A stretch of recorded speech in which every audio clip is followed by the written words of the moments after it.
وأشهد أن محمدا وأشهد أن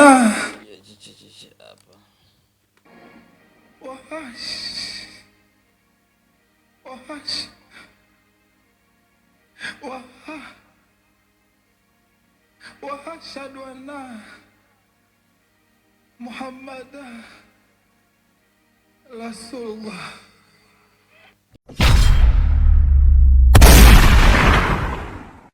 Wana, kama kuna ngoma ambazo zilikuwa zinasubiriwa kwa hamu kubwa ni ngoma mpya ya Dula Makabila, ngoma ambayo inajulikana kwa jina la Dakika Moja. Tayari ngoma ipo mjini YouTube na kwa sasa ina takriban lisali moja, ina viewers zaidi ya 50,000.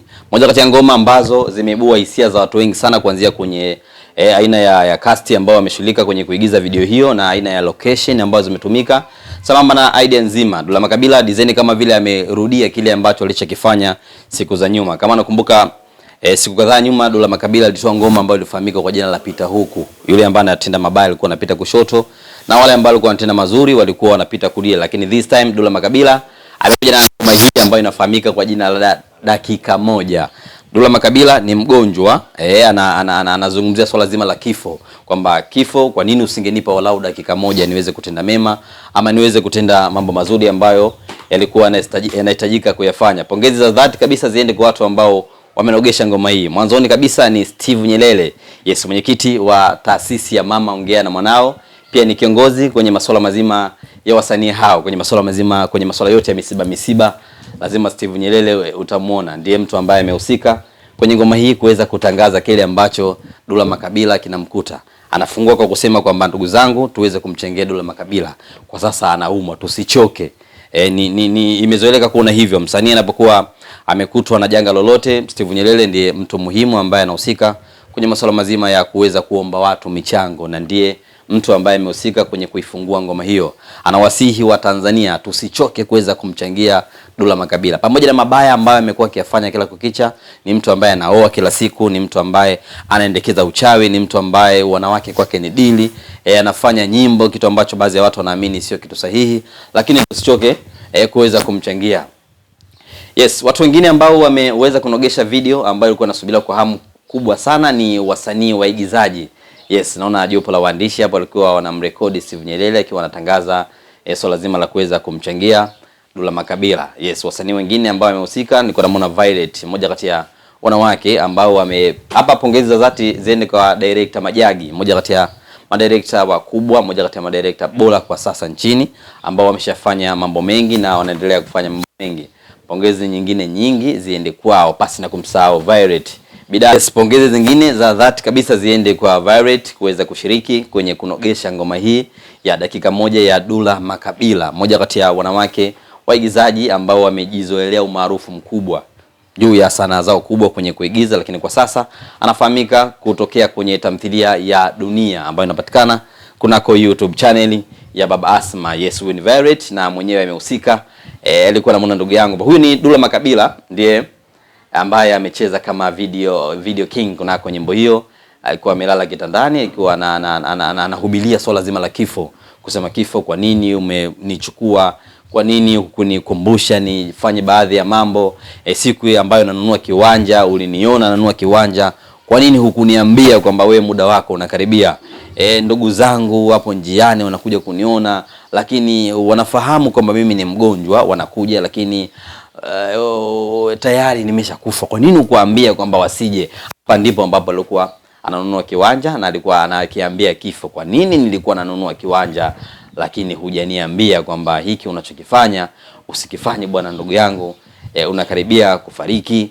Alikuwa anakiambia kifo. Dula Makabila hapa alikuwa anazungumzia swala zima la yeye kuwa msanii wa chama na serikali. Anasema mimi baada ya kufariki nani atakayemwimbia rais, juu ya mazuri ambayo alikuwa anayafanya kila kukicha, kwa maana kwamba akina nani wataburudishwa kwenye mikutano ya chama. Lakini huu ni msafara wa ndugu zake ambao yeye amesema kwamba ndugu zangu wapo njiani wanakuja kuniona, light kama wangejua nimeshafariki sidhani kama wangekuwa wanakuja. Huyu ni Dula Makabila bwana, anaendelea kuimba moja kati ya nyimbo ambazo naweza nikasema Dula Makabila amejizoelea umaarufu mkubwa. Niseme tu kwa pongezi nyingi ziende kwa timu nzima ya Dula Makabila, kuanzia watu ambao wanachora script ya audio na watu ambao wanatengeneza script ya video. Ni miongoni mwa wasanii ambao kila mara wanapokuwa wanatoa video inakuwa ni video ambazo zinakuwa zinawateka watu wengi. Ukijaribu kusoma comment juu ya hii video, watu wengi wamekubali kile ambacho Dula amekifanya,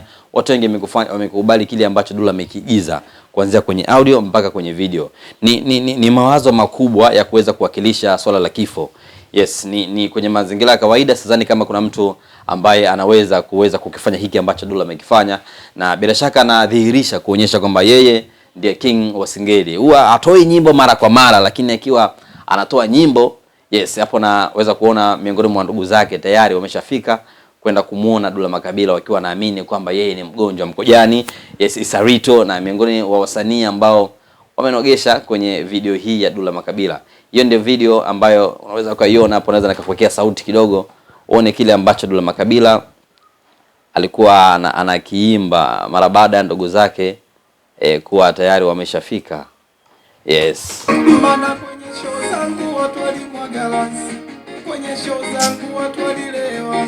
Nipe japo dakika niungana Mwenyezi, najua na huruma tanielewa. Hapa alikuwa anazungumzia juu ya mambo mabaya ambayo ameshayafanya, ambayo yeye binafsi anaamini ya kwamba yes, Mungu hapendezwi na yale ambayo alikuwa ameyafanya, kwamba kwenye show yake ama kwenye show zake mara nyingi watu wanakuwa wanamwagalazi, kwa maana kwamba wanavua nguo, watu wanakuwa wengine wanakuwa wamelewa, wengine wanaiba. Atamani walau apate dakika moja aweze kutubu kwa Mwenyezi Mungu juu ya mambo yote ambayo amekuwa akiyafanya kabla ya kufariki kwake. Ndivyo ambavyo idea nzima ya nyimbo ambayo Dula Makabila alikuwa ameweza kuiwakilisha kwenye nyimbo hii. Kitu cha pekee ambacho watu wengi wamempongeza Dula Makabila ni aina ya jinsi ambavyo amefunga wimbo huu. Kama utakuwa umeutazama na kusikiliza mpaka mwisho, Dula Makabila mwishoni, yes, pale na dada yake naye alikuwa amehusika, Amina Vikoba. Kwa wale ambao wafahamu kwamba Amina Vikoba ni miongoni mwa ndugu wa damu kabisa wa Dula Makabila. Mwishoni Dula Makabila amefunga kwa maneno ya Mwenyezi Mungu, ameshahadia juu ya mabaya yote ambayo amekuwa ameyafanya. Nilitamani hapa usikie kile ambacho Dula Makabila alikuwa amekizungumza wakati anafariki. Tunafahamu maana ya kushahadia ni nini kwa wale Waislamu. Sikilize hapa Dula Makabila. Rasulullah.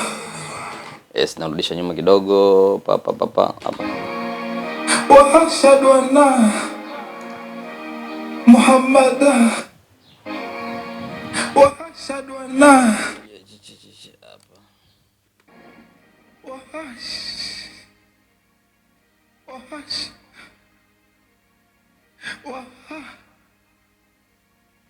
وأشهد أن محمدا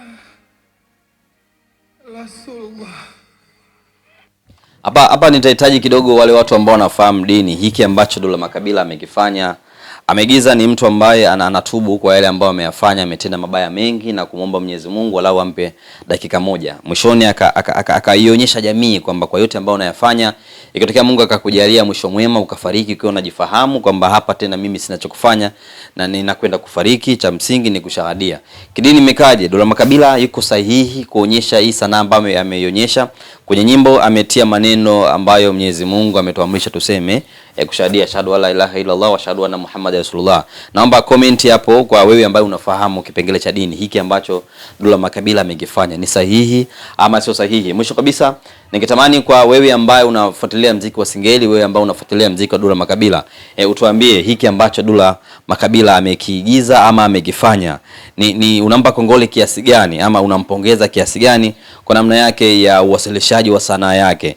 Na mwishoni kabisa, ningetamani nikupe baadhi ya comment ya baadhi ya wasanii, wana muziki sambamba na waigizaji ambao moja kwa moja wamecomment kunako YouTube channel ya Dula Makabila mara baada ya wimbo huo kuwa umetoka. Wa kwanza ni Meja Kunta, miongoni mwa wasanii wa Singeli ambao na wenyewe wanafanya vizuri sana kwenye muziki wa Singeli. Yeye amesema kali, akaonesha alama ya moto, fire, kwa maana kwamba ameappreciate kile ambacho anakifanya. Dula Makabila akaliprai kile ambacho Meja amekisema, akasema palish lawal, huna baya. Amekubali kile ambacho Meja Kunta amekifanya. Lakini Mbosso ni miongoni mwa watu ambao wamecomment kile ambacho Dula amekifanya. Amesema Makabila moto, kwa maana kwamba Makabila, kwa maana kwamba Mbosso amekubali kile ambacho Dula Makabila amekifanya. Kwenye hili Makabila aliweza kujibu comment ya Mbosso, akasema kaka, melodi yako ndiyo imekamilisha wimbo huu. Shukrani sana ndugu yangu, Mungu akubariki sana. Hivi ndivyo ambavyo Dula Makabila